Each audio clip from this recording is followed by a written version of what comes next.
Magandang gabi po, Brother Eli, Brother Daniel. Ang unang katanungan ko po ay ito po. Brother Eli po, may paliwanag po kayo noon at nasa Bible po. Ito ng lalaki pong nagpapahaba ng buhok ay mahalay sa Diyos. At ito po ay kasama sa kasalanan ng pagsasalangsang sa katotohanan.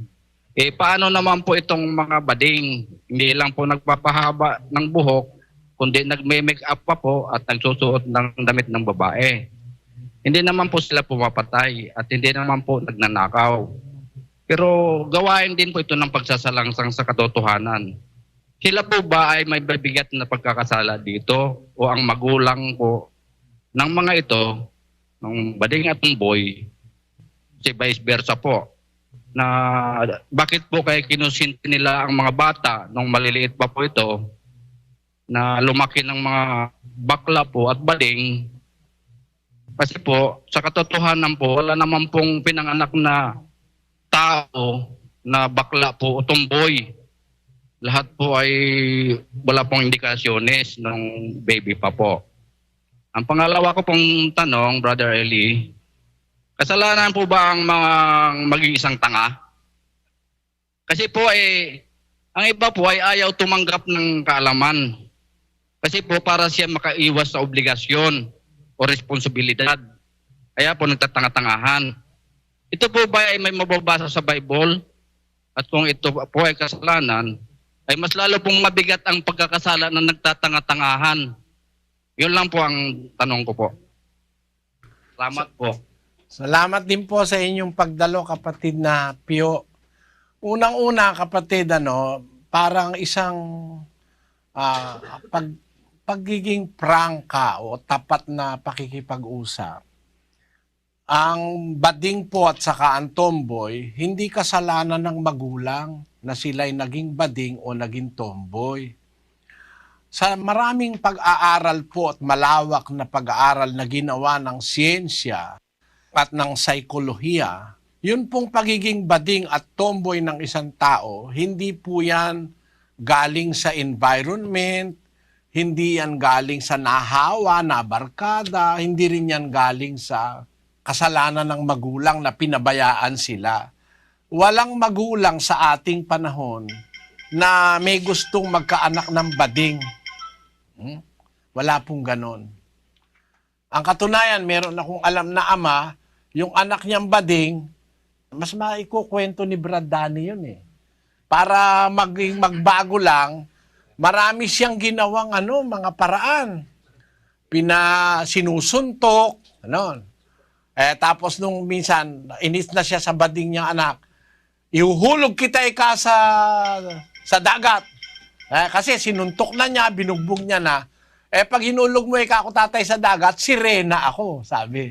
Hanggang dagat pala, bading pa rin, Ngayon, ibig sabihin, kapatid, ako sa aking personal na kaalaman, dahil nag-aakay ako ng tao, maraming mga taong nagtitiwala sa akin ng kanilang sariling puso, karanasan, pamumuhay, mag-asawa, dumudulog sa akin. Sa napakarami ko nang nakausap, merong kapatid kami sa iglesia, 5 ang anak niya. Magandang lalaki siya, maganda ang katawan, matipuno. Ang dibdib nga niya, lalaking-lalaki ang dibdib niya. Lumapit sa akin, sabi niya, Brother Eli, may problema ako. Sabi ko, ano yung kapatid? Kasi bading ako, sabi niya. Bakit ka ako?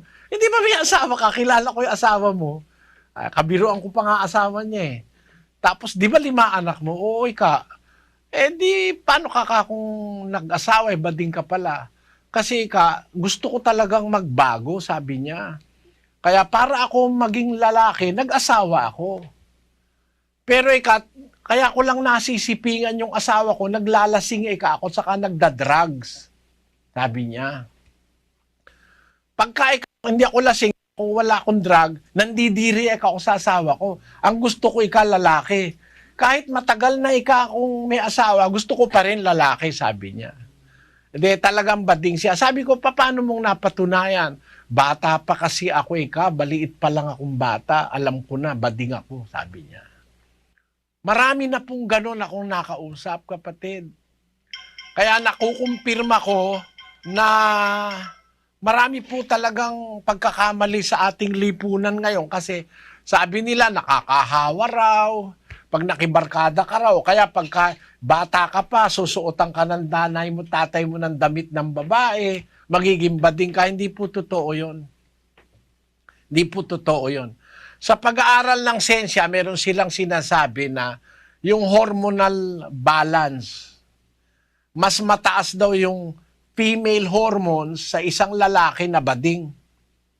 Mas mataas yung female hormone. Sabi nila sa siyensya.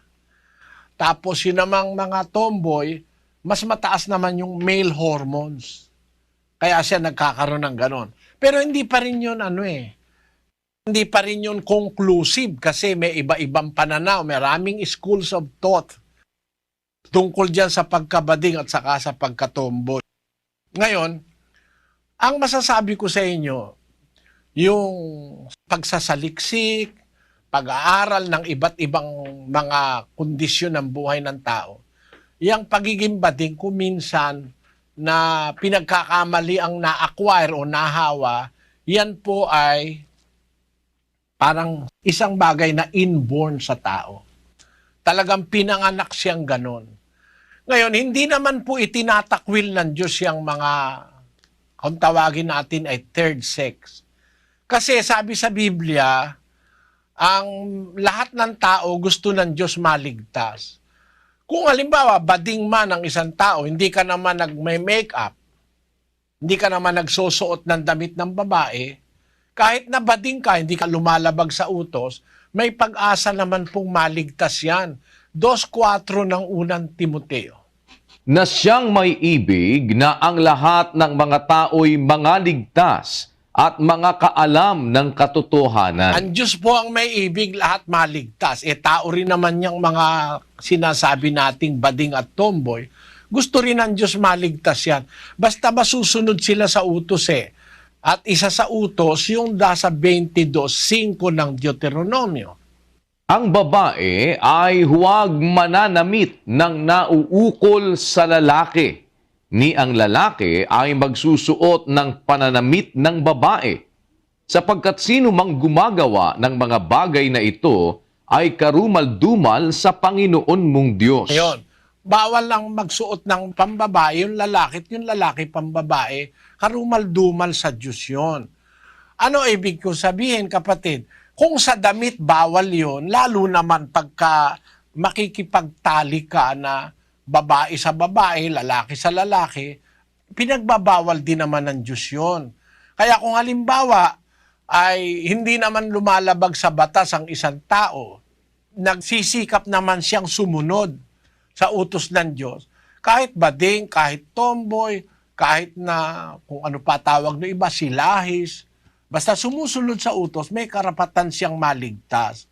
Doon sa tanong mo, kapatid, na hindi lang yung mahaba ang buhok, kundi nagme-make up pa, nagsusuot pa ng damit na pambabae, nagkakasala yon.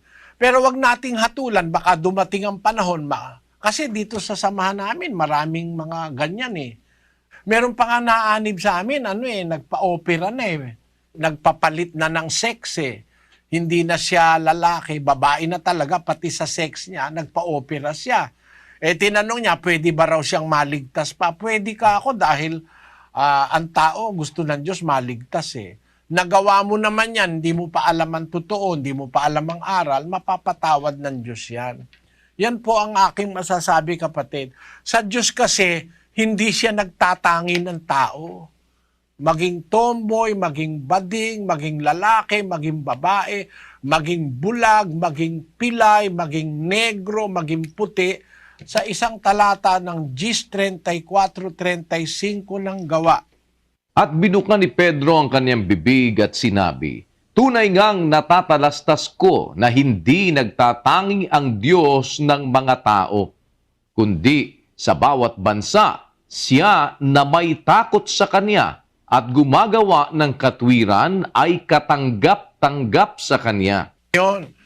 Kahit na ano pang klaseng tao, pag may takot sa Diyos, gumagawa ng katwiran, katanggap-tanggap sa Diyos, kapatid. Ang Diyos ay hindi nagtatangi ng mga tao. Kaya pare-pareho lang po tayong mahal ng Diyos. Ngayon, doon sa ikalawan yung tanong, kasalanan po ba ang maging tanga? Malaking kasalanan sa Diyos ang nagtatakwil ng kaalaman o ng karunungan. Kasalanang malaki sa Diyos yun. At pagka hindi tayo tumanggap ng karunungan o ng kaalaman, ng katwiran, paparusahan tayo ng Diyos sa bandang huli. Kasi po, kapatid, yung pagiging tanga ay dalawang klase. Meron tanga na nagtatanga-tangahan. Basahin natin ang Galacia 3:3 sa sambayan ng Pilipino, kapatid na Daniel. Tangang-tanga na ba kayo? Nagsimula na kayo sa espiritu at ngayon magtatapos kayo sa laman? Yung mga taga-Galacia, sabi ni Pablo, talagang tangan-tanga na ba kayo? Nag-umpisa kayo sa espiritu tapos nagpapakabalik kayo sa laman. Ibig sabihin, nag-umpisa sila sa mataas na kalagayan, umaatras pa. Ano ibig sabihin nun? Paatras, hindi pa sulong. Sa 7 ng Jeremias, versikulo 24. Ngunit hindi nila dininig o ikiniling man ang kanilang pakinig, kundi nagsilakad sa kanilang sariling mga payo at sa pagmamatigas ng kanilang masamang puso at nagsiyaong paurong at hindi pasulong. Ayan, pagka paurong ang tao, ayaw na matutot umasenso sa kaalaman, ang tawag ng Biblia ron, masamang tao yon. Sa pagmamatigas ng kanilang masamang puso, nagsiyaon silang paurong at hindi pasulong. Ayan po. Kaya kasalanan po yun, kapatid, yung ayaw kang tumanggap ng kaalaman. Gusto mo maging tanga ka dahil ayaw mo ng obligasyon. Kasalanan po sa Diyos yun, kapatid. Sana naunawaan niyo. Yan po. Okay, maraming salamat po.